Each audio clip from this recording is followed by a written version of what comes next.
Namo tassa bhagavato arahato samma sambuddhassa. First of all, I pay homage to Triple Gem, and I pay homage to Bhanteji and all dear monks and dear friends in Dhamma. So today I would like to share one of the suttas from Sutta Pitaka.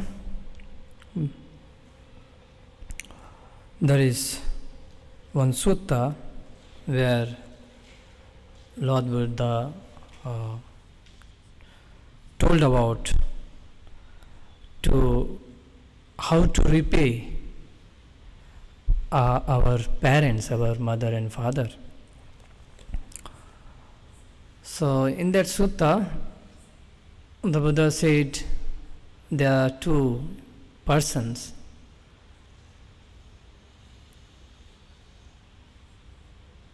There are these two persons to whom we cannot repay. Who are they? Then the Buddha said, they are mother and father. If the children carries parents, one on one shoulder he carries father, on another shoulder he carries mother for hundreds of years, and during that time the parents, if they were to pass in that journey, in that time, you are performing massage, you are doing massage, you are doing all kinds of seva to the parents, and bathing them, taking care of them, and cleaning their urine and motions, even though you cannot repay them. It is unrepaid. It is not repaid to your parents. Then the Buddha said further, even though you made them Lord with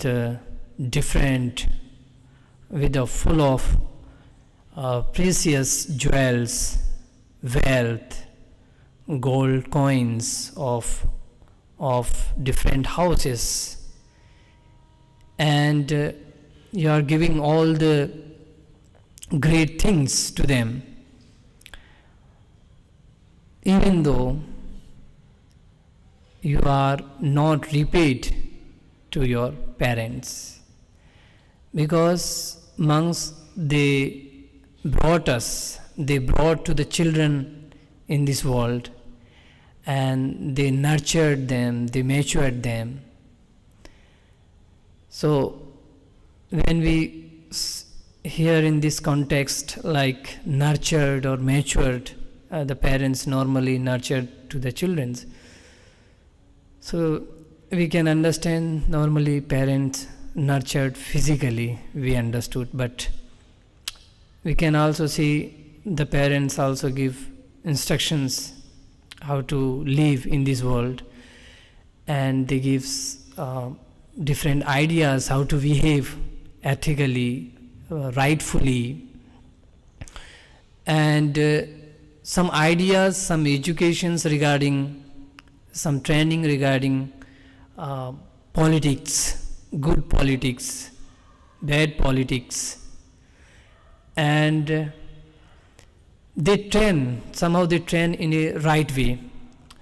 Of course, the parents nurtured us physically, they nurtured the body of the children, but also they nurtured the mind in a right way, and that right way is quite enough for the children to reborn in Sugati, or it can be seen when they take that advice very seriously then there will be no decline. They will be away from the decline. They will never decline. They will never fall. They will never fall away from their direct path, the direct path to the happiness, to the progress. And here, the nurtured we can take in two ways: nurtured of the body, nurtured of the mind. So the Buddha said, the parents brought their children into the world, and they nurtured, they matured. That is why it is very difficult to repay to the parents. If you do all those things, service, sevas, still they are not repaid. Then monks ask why it is so, and what is the path to, what is the way to repay parents. Then the Buddha said, if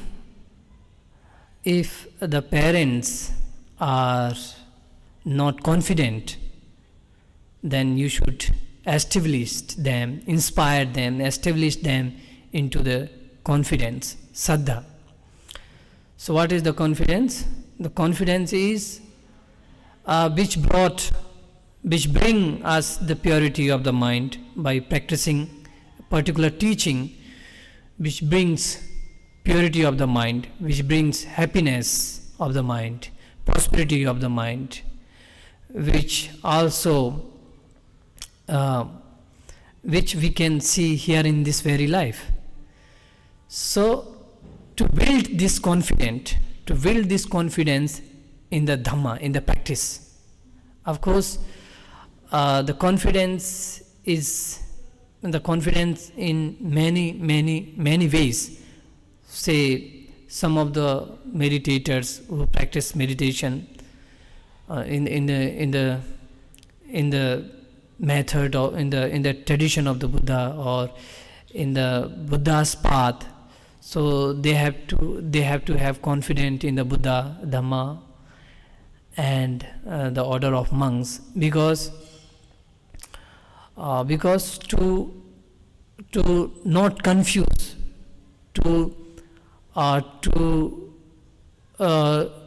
for not having any doubt regarding Buddha or practice, or regarding the Sangha. When you don't have doubts, you have full faith, full confidence, the confidence that Buddha is freed from greed, hatred and delusion, confidence that this path is leading to Nibbana, which is freed from birth and death. And you can also, during the practice of Dhamma, you can also experience calmness, happiness, and temporary absent of greed, hatred and delusions. When you feel this momentarily absent of greed, hatred and delusion, then there is great happiness, calmness, prosperity in the mind, gladness in the mind. So like this, you can have faith. Yes, this is the right path. I can experience it. I can experience it. When you have faith that this path will lead towards happiness, prosperity, calmness, then this is the faith. This is the faith. This is the confidence in the Buddha, confidence in the Dhamma. Similarly, you can have confidence in the Sangha, the monks, the order of the monks, the order of the nuns, because during the time of the Buddha, they practiced the teachings and they have experienced the same thing as you are experiencing now, calmness of the mind and other things, gladness, happiness, all those things they have realized, they have experienced. Not only this, but the ultimate reality, that is Nibbana, that is the Nibbana, freed from birth and death. So you can also have confidence to the Sangha. But at least one should have confidence in the Dhamma. Then automatically you can have the confidence in other too. But when you practice Dharma, you can see by yourself that yes, by practicing this teaching, I can enjoy calmness and prosperity, happiness, gladness. And you can see some changes. You can see there is no confusion in the mind. Likewise, you can have confidence. You can have confidence in the Dhamma, and this is the one. If the parents are not faithful to the practice, faithful, or if they are not possessed with the faith or confidence, then a child or children should inspire them to have faith, or to establish them into the faith, into the confidence. Then second one is if the parents are not virtuous, if they are not practicing silas, establish them into the silas, inspire them and establish them into the silas. Then the third, when the parents are mean, then children should establish them, inspire them, establish them into generosity. Then the fourth one is if the parents are not wise, then children should inspire them, establish them into the wisdom. So the first one, you are clear about the faith. The second is about sila. If the parents are not virtuous, you just tell them about virtues, about morality, about ethicals, and the result of morality. What are the results of morality? So, and then you can also inspire them, telling them about generosity. What are the benefits of generosity? And as Buddha said, whoever practices sila, generosity, that surely will born as in a good destiny, in a divine destiny. They will enjoy very good, like divine pleasure, divine beauty, and divine look. They will have very good look. And not only that, but in this very life there are many other results which can be experienced, like you will have very good reputation, and the wise people will appreciate. And whenever in the assemblies you are approaching, you are going into that assembly of wise people or monks or any other big personality, you will go with the confidence, without any hesitation. So these are the benefits of generosity. Then you can establish them into the wisdom. Like, to see things rightly means without laping things, without making them complicated, and just to introduce them about some meditation, like breath meditation, metta meditation, and when they experience some calmness, some happiness, then they will have they will have clarity and sort of wisdom that yes, when I practice this method, this meditation, I myself is much comfortable and peaceful, and whenever I get angry, I make myself suffer, I punish myself. Like this, we can make them to establish into the wisdom. Wisdom means what? Knowing things very clearly, So when we meditate, then we can see the calmness, right? When we see calmness, then and we can see the both. When I get anger, what happened, and there are many problems, not only just getting angry, or it is and after some time it's over. It is not like that. There are some other consequences, there are some other results, like having bad relationship, or destroying friendship, or destroying very old relations with the relatives. In anger you may break, we cannot say. So these are the results. But when we introduce the methods of sila, methods of practice of meditation, then the parents will come about to know about this wisdom, and they can analyze them very clearly, and they can make right decisions. So this can be said as vision, as wisdom here. Of course, this context on wisdom is very deep, but at the beginning we can tell this much only. And when they grow their own interest, then they can do all these methods of anapanasati meditation, metta meditation, or what you call other meditation, vipassana meditation, all those meditation they can do. This is how the children can establish their parents into the wisdom. Why it is then only it can be considered as you have repaid to the parents. So you have taken care of your parents rightfully.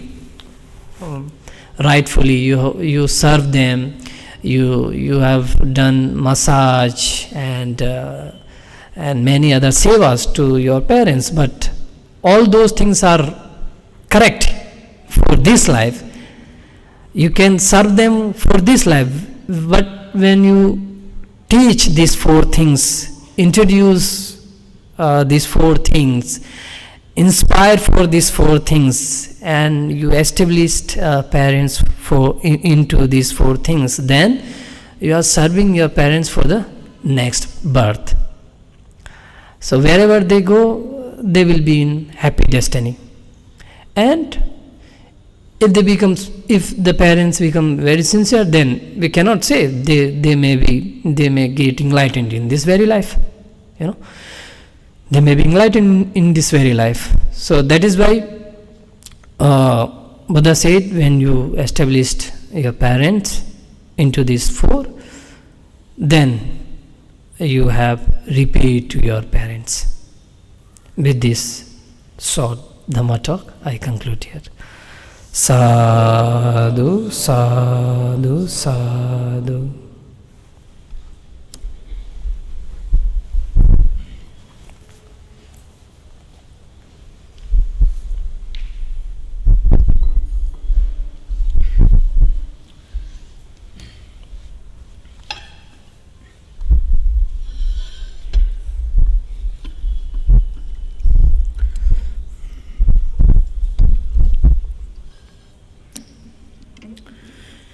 Thank you, Venerable, for the Dhamma talk on parent, repaying the parent. Okay, so it's a very important talk, I feel, especially for maybe people who have families, specific for the people who have family. There are a lot of aspects that we can derive from this teaching. That is, I think, one of the most important one is gratefulness, right? That we need to be grateful to our parent, right? This reminds us of the sacrifices that the parents have made for all of us. You see, this morning I was in somebody's house for puja and other program, and it was for the child, some 4-year-old, I guess, 4-year-old boy. It was his birthday, and I think first writing day ceremonially. So what I've observed is that the child was so much dependent on the parent. You see, the child was always expecting the father to just hold it, and it wants attention of the mother, and father. So I think all of us were child, right? All of us were little little babies. You see, now that we are grown. But you see, it's a lot, to raise a kid, to raise a child is a lot, I feel. I think, especially in today's time, in this nuclear family, it's a lot, you see. So those of you who are planning to have kids, be prepared yourself mentally, physically. Be strong, okay, to actually do it. And but it's a very great spiritual practice in itself, I feel, right? Because if nobody is having kids, then how we are going to born? How we are going to be born, right? So it's a very big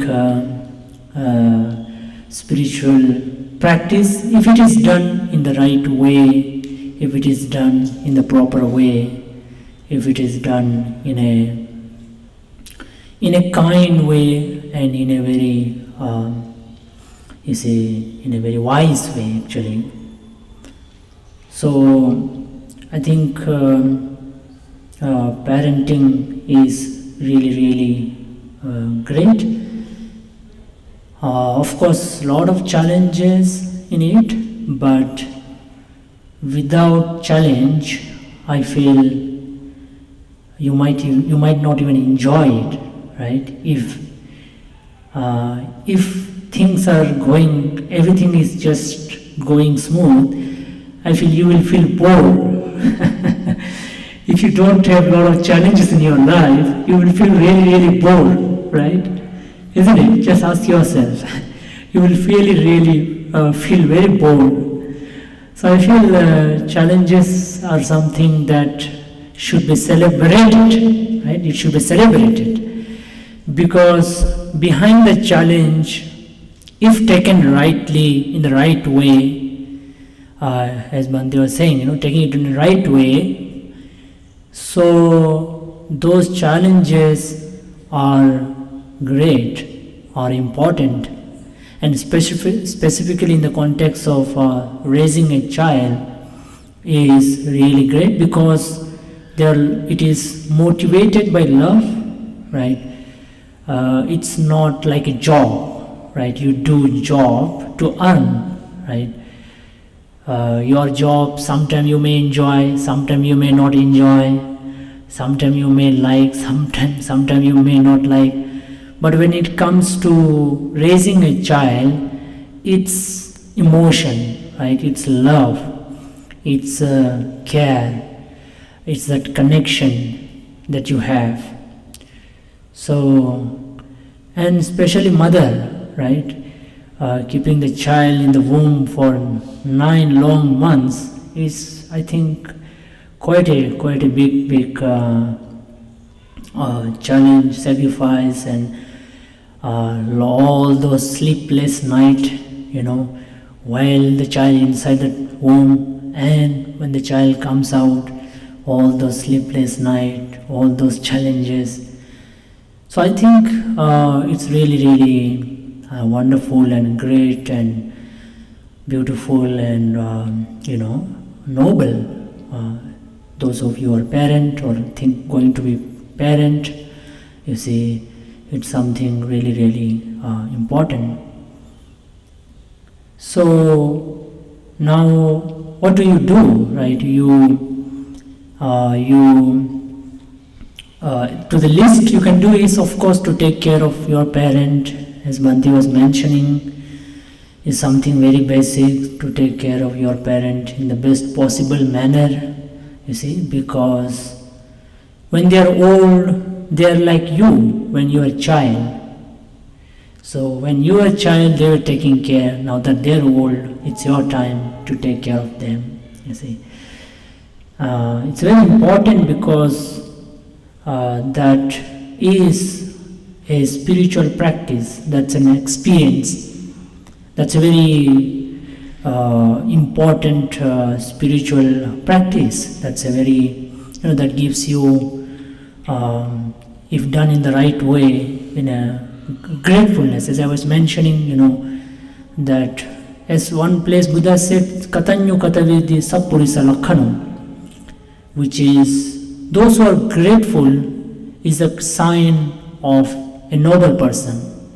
If you consider yourself a noble person, a good person, you must be grateful.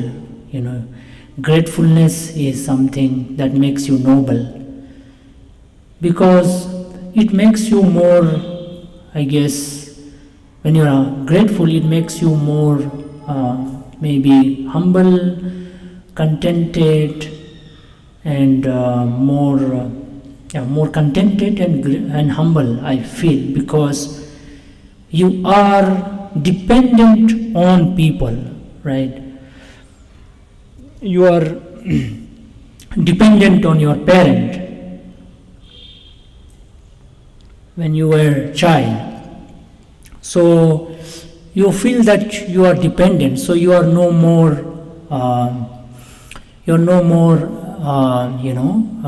careless, or maybe say arrogant, or things like that. So I feel you become more humble and contented as well, because you know that so much has been done to you by your parent, you see. So it's a very beautiful relationship that parent and children share. And fortunately in our culture, we still have that parent-children culture still sort of going, and I think it's important to keep it up, right? So in some of the countries where it is not so much, but in India it's still there, I think something that's need to be carried out. But then, as Bhante was mentioning about repaying, right? How do you repay? You see, so you need to repay, which is that you have taken something, so now you have to give it back. Because at the end of the day, your parent is one individual, you are another individual, right? Because of some karmic influence, or both of you are together, but then you have taken that service from your parent, you see. So you need to repay, because you have that karmic loan, that karmic debt that you have taken from your parent. It's something need to be repaid back, you see. In the larger cosmic law, you are part of that being something that you have taken. And some people, you see, there was a strange story. One child in Europe, the child filed a complaint against the parent, saying that why did they give him birth, because he felt that the world he is living in is too you see, cruel or whatever, you see. And then I also hear people saying that it's almost like you demand from your parent, It's almost like a demanding that, oh, you have given birth, you have to do it. Or sometimes saying, if your parent for whatever reason could not do much for you, and you start sort of complaining that why did you give birth in the first place? But then in this kind of situation, this idea of karma and rebirth, the rebirth that we speak about in Buddhism as well as in many other school of thought, is something very important to bring in, because we as an individual, we are subject to repeated birth and death. It's not like your parent has brought you. It's your karma that has brought you, right? It's your karma. You got a particular kind of parent, it's because of your karma, right? You cannot just blame your parent. If the parent were nasty, it's because your karma was nasty in the past.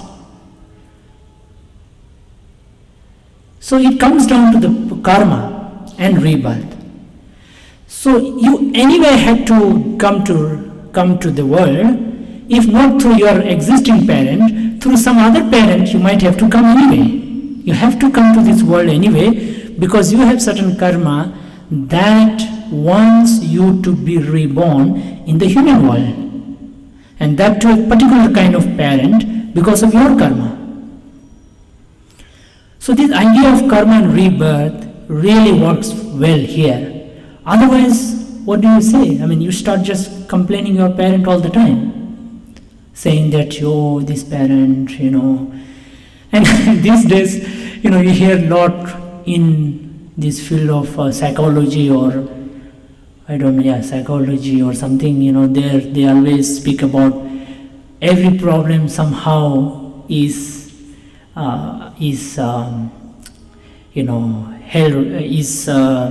directed to how you were raised, how your childhood was like.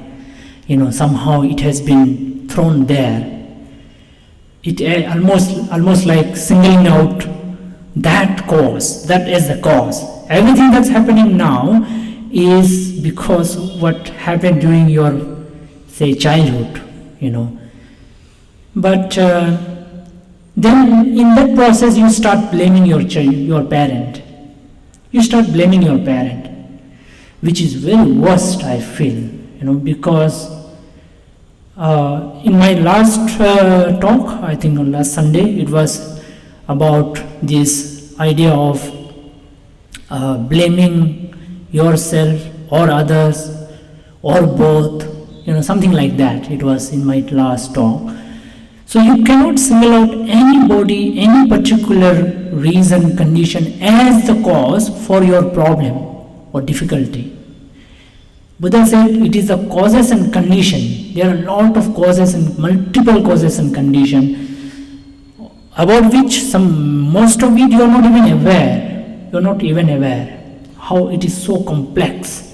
Those causes and condition and karma and the condition, the present, the past, are so much complex that you cannot understand it. It's not so easy for you to know, to actually understand that. So, but then Buddha said there are a lot of causes and condition, So, if you look at that way, if you look at your life from this prism of karma and rebirth, then all the problem is solved. So you don't blame anybody. You don't even blame yourself. Why? Because this is how it is, our existence in life is such that it has both wholesome, unwholesome, good and bad. This is how the life functions. This is how the mind functions. This is how the karma functions. So you know that, and what do? Start. Just start now. Just start fixing things now. Just start doing things now. From today onward, from now, right now. That's what you do, right? So, but then this karma and rebirth is something that we really need to bring it here. Okay, so this is what, so you don't blame, and so rather what you do is you become more grateful. You really remember the sacrifices the parents have done. So the best thing to do, as Bhante mentioned, establish your parent in the spirituality. That is the highest gift. We may give all kinds of gift, but Buddha said, Sabbadanam Dhammadanam Jinati. Of all the gifts, the gift of Dhamma excels, is the highest, right? Anything you can do to your parent, which is good, they are good, but the highest thing you can do to your parent is to bring them into spirituality, as Bhante mentioned. Basically, you bring them higher up, inner spiritually, which is psychologically, so that they are much more happier. And that's what we see today, right? We have, people give all kinds of facility to their parent, but they are not happy. A lot of parents, they are not happy. Even after giving everything, there is complaint, there is difficulty. So it is very well proven that dharma is something that they all need. Everybody needs, right? In times of difficulty, in times of whatever, loneliness or restlessness or discontent or whatever. It is a dharma that will help us in all situations, in all the ups and downs of life, in all the different experiences, of our life. So that's why, the greatest gift will be Dhamma.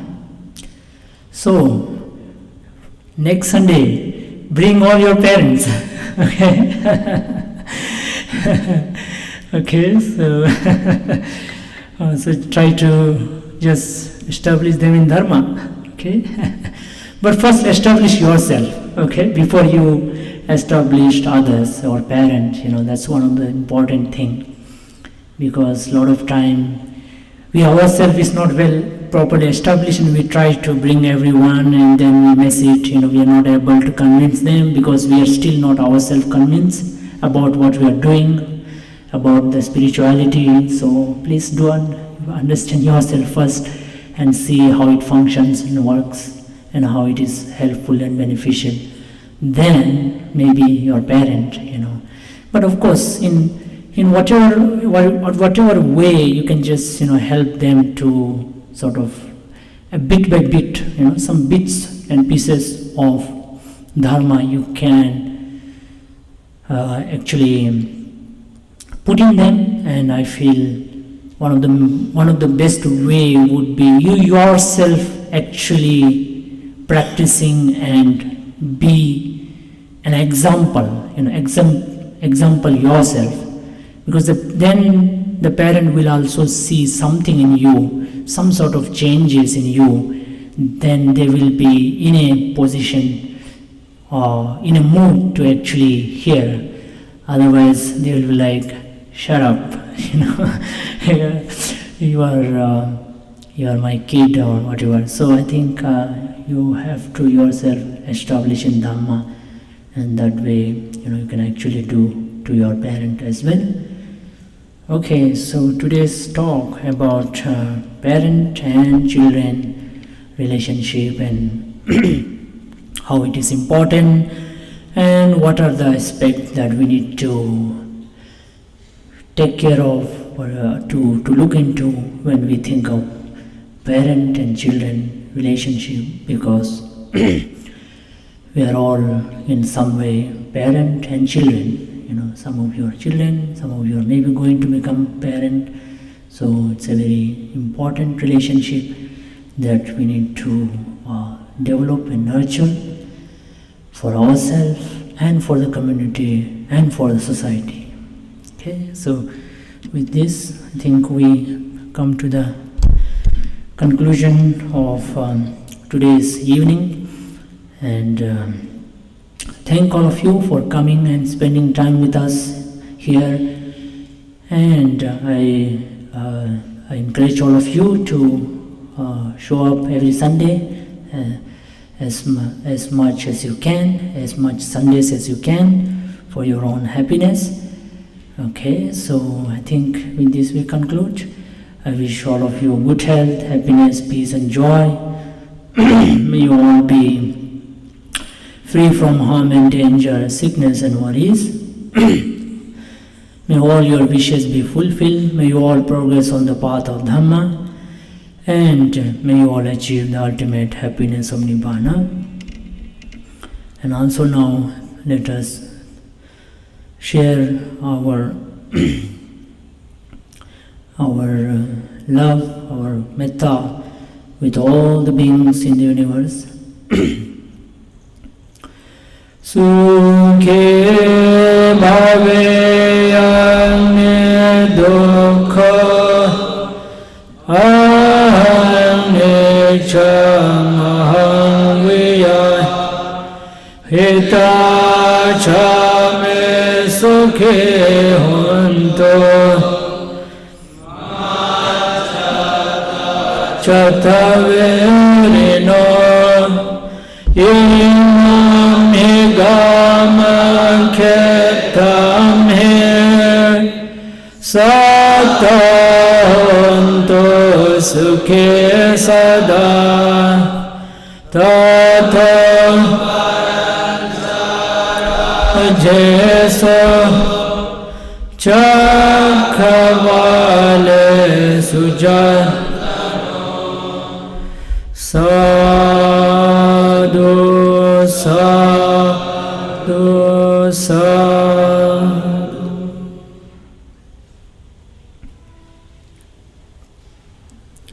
See you all next Sunday, 6 o'clock.